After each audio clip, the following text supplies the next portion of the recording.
মহান আল্লাহ তাআলা বলেছেন, ইয়াউমা ইয়াফিরুল মারউ মিন আখিহি ওয়া উম্মিহি। আল্লাহ রাব্বুল ইজ্জত বলেন, হাসরের মাঠে এমন ভয়াবহ দিন হবে যে মানুষ ছুটে পালিয়ে যাবে কাকে ছেড়ে? এখনকার আওয়াজের ঢং ও কালার ভিত্তিক হয়ে গেছে। কোরআন হাদিসের কথা শুধুমাত্র মানুষের কানে কানে পৌঁছে দিতে হবে, কোনো রকম রংরস না লাগিয়েই। দৃষ্টান্ত দিয়ে তিনটি উপমা দিয়ে আপনাদের একটু বলেই দেব যে বর্তমান পরিস্থিতিতে কোরআন আর হাদিসের কথা আলোচনার রং ঢং কিরকম হয়েছে।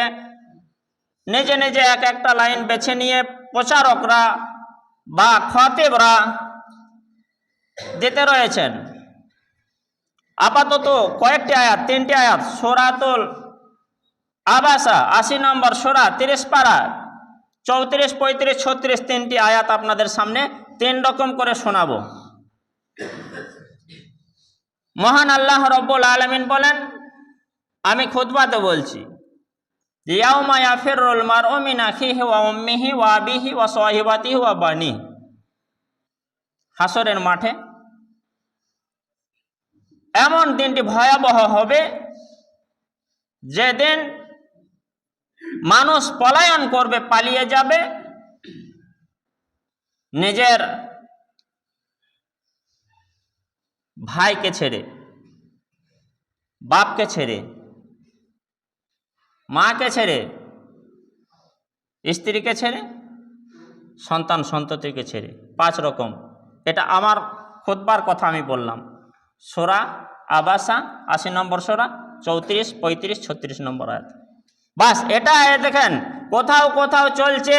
মহান আল্লাহ তাআলা বলেছেন সূরাতুল আবাসা 80 নম্বর সূরা, শুনে রাখুন ভাইরা আমার, মায়েরা আমার, আল্লাহ রাব্বুল ইজ্জত বলেন, ইয়াউমা ইয়াফিরুল মারউ মিন আখিহি। আল্লাহ তাআলা বলেছেন হাসরের মাঠে মানুষ পলায়ন করবে নিজের ভাইকে ছেড়ে, ওয়া আবিহি ওয়া উম্মিহি ওয়া আবিহি, নিজের মাকে ছেড়ে, নিজের বাপকে ছেড়ে, ওয়া সাহিবাতিহি ওয়া বানিহি, নিজের স্ত্রীকে ছেড়ে, নিজের সন্তান সন্ততিকে ছেড়ে। এরকম একটা ওয়াজ হয়। বাস এই কালারিং আওয়াজ যারা পছন্দ করে তারা বলে হ্যাঁ ভালোই তো লাগলো, যারা এরকম পছন্দ করে না তারা শুনতে চায় না। আবার একরকম আওয়াজ, মহান আল্লাহ তাআলা বলেছেন ইয়াউমা ইয়াফিরুল মারউ মিন আখিহি ওয়া উম্মিহি। আল্লাহ রাব্বুল ইজ্জত বলেন হাসরের মাঠে এমন ভয়াবহ দিন হবে যে মানুষ ছুটে পালিয়ে যাবে কাকে ছেড়ে? ভাইকে ছেড়ে, নিজের বাপকে ছেড়ে, নিজের মাকে ছেড়ে, নিজের স্ত্রী ছেড়ে, নিজের ছেলে মেয়ে ছেড়ে। অতএব সেই অনুপাতে আমল করতে হবে। এরকম আমি বলে রাখি, এই রকম আওয়াজ যদি নাও করে যদি শোনানো হয়, শুধুমাত্র একটা কথা যে আমার দিকে একটু লক্ষ্য করেন, ধরুন বই দেখে দেখেই যদি কেউ বলেন যে সূরা আবাসা 80 নম্বর সূরা আয়াত নম্বর 34, 35, 36 আল্লাহর বাণী, আল্লাহর কালাম বা কোরআন, ইয়াউমা ইয়াফিরুল মারউ মিন আখিহি। হাসরের মাঠের দিনটা এমন হবে যে সেদিন মানুষ নিজের পরিবার থেকে পালিয়ে যাবে নেকি দেওয়ার ভয়ে, নিজের সুপারিশ করার ভয়ে, হেল্প করার ভয়ে। কার কাছ থেকে? প্রথমে নিজের ভাইয়ের কাছ থেকে, আখিহি ওয়া উম্মিহি ওয়া আবিহি, নিজের মাকে ছেড়ে পালিয়ে যাবে, নিজের বাপকে ছেড়ে পালিয়ে যাবে, ওয়া সাহিবাতিহি ওয়া বানিহি, নিজের সাথী অর্থাৎ স্ত্রীকে ছেড়ে পালিয়ে যাবে, বানিহি মানে সন্তান সন্ততিকে ছেড়ে পালিয়ে যাবে। এই 5 জনকে দুনিয়ায় কেউ ছাড়তে চায় না, কিন্তু হাসরের মাঠে ছেড়ে পালিয়ে যাবে।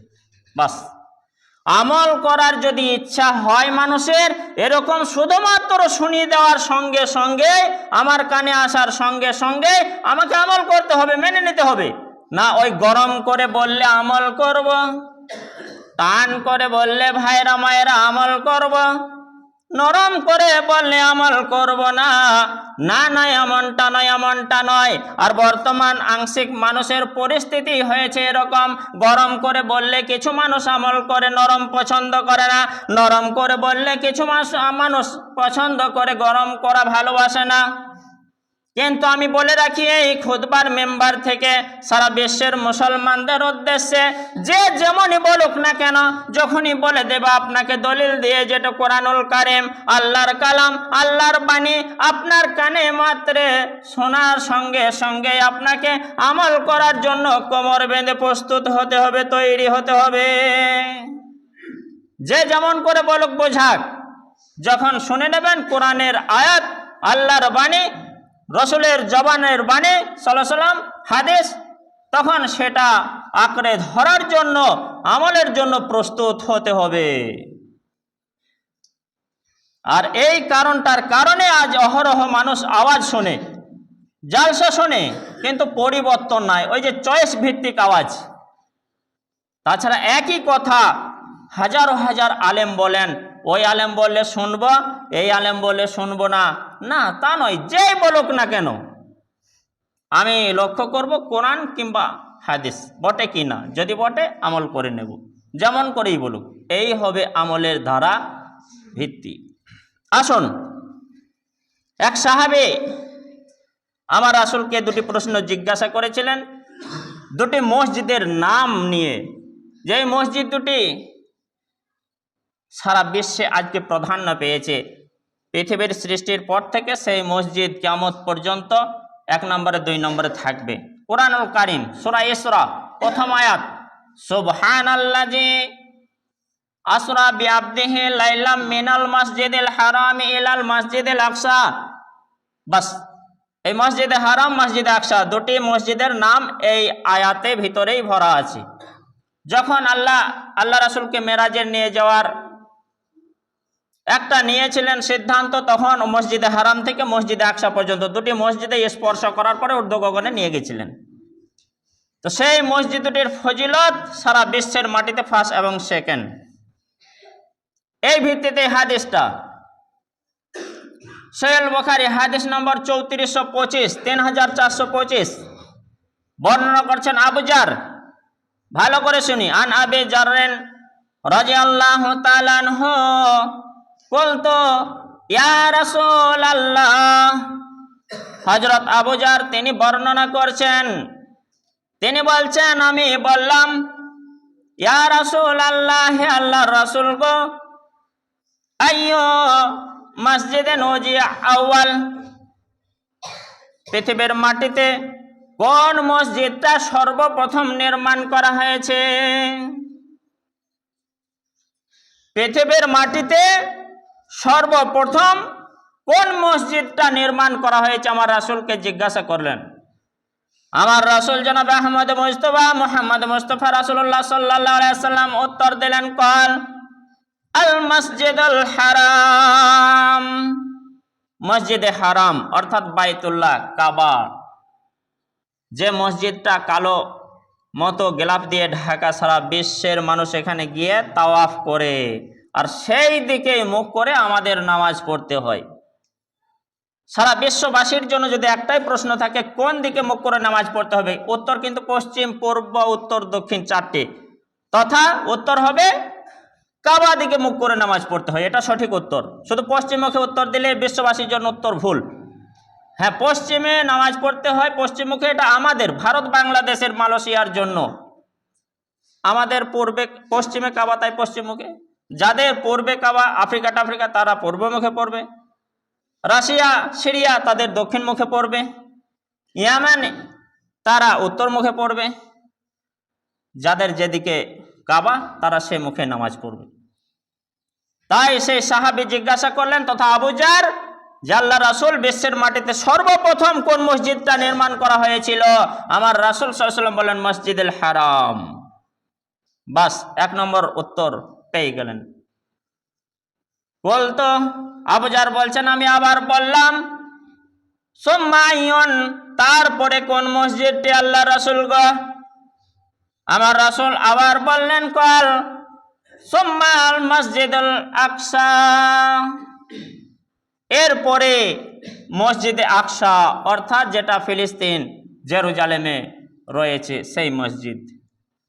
আপনারা অধিকাংশ মানুষই সেই মসজিদ দুটি দেখে নিয়েছেন চোখের দৃষ্টি দিয়ে। তো সেই মসজিদ দুটি বিশ্বের মাটিতে প্রথম তৈরি, মসজিদে হারাম কাবা এবং মসজিদে আকসা। আমার রাসূল উত্তর দিচ্ছেন আবু জারের প্রশ্নে। এবার আবার প্রশ্ন করলেন, কুলতু, আবু জার বলছেন আমি জিজ্ঞাসা করলাম, কাম কানা বাইনাহুমা, আল্লাহর রাসূল গো, আমি তো এবার জেনে নিলাম, জানতে পারলাম মসজিদে হারাম সর্বপ্রথম নির্মাণ, তারপরে সেকেন্ড পজিশনে মসজিদে আকসা নির্মাণ, সেটা আমি উত্তর পেয়েছি। তবে কিন্তু ওই দুটি মসজিদের মধ্যে ব্যবধানটা কত ছিল, ডিফারেন্সটা, সময় ডিস্টেন্সটা কত ছিল, কত বছর পর হয়েছে মসজিদে হারাম নির্মাণ করার, কত বছর পর মসজিদে আকসাটা নির্মাণ হয়েছে। যদি আপনাদের এখানেই জিজ্ঞাসা করা হয় আকুডি পুরাতন মসজিদের পর কত বছর পর এখানে নির্মাণ হয়েছে, হয়তো 70-75 সালে ভিতর মসজিদটা হবে, আর এইটা হয়েছে 2002 সালে, মোটামুটি আপনাদের 32 বছর এরকম একটা অনুমান। তো সেরকম আমার রাসূলকে জিজ্ঞাসা করা হয়েছিল, আমার রাসূল কারীম সাল্লাল্লাহু আলাইহি ওয়াসাল্লাম উত্তর দিলেন,